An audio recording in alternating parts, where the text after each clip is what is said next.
And health employees ఐక్యత, ఆదివాసీ medical and health ఉద్యోగుల ఐక్యత, వైద్య ఆరోగ్య శాఖలోని కాంట్రాక్ట్ అవుట్సోర్సింగ్ ఉద్యోగులను రెగ్యులర్ చేసి అసోసియేషన్ దశలవారీ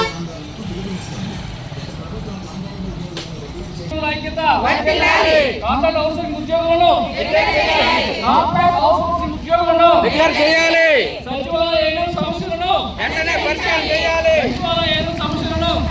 పరిష్కారం చేయాలి. పరిమాణం నుండి తగ్గించాలి. వ్యాపార పరిమాణం నుండి పని ఒత్తిడి తగ్గించాలి. వైద్యులకు సంబంధించిన పనులు మాత్రమే చేయించాలి. కాంట్రాక్ట్ అవుట్సోర్సింగ్ ఉద్యోగులను స్పెషల్ జీవో ద్వారా ఆదివాసీ మెడికల్ హెల్త్ ఉద్యోగుల ఐక్యత, ఆదివాసీ మెడికల్ హెల్త్ ఉద్యోగుల ఐక్యత, కాంట్రాక్ట్ అవుట్సోర్సింగ్ ఉద్యోగులను మాడిపోతాయి.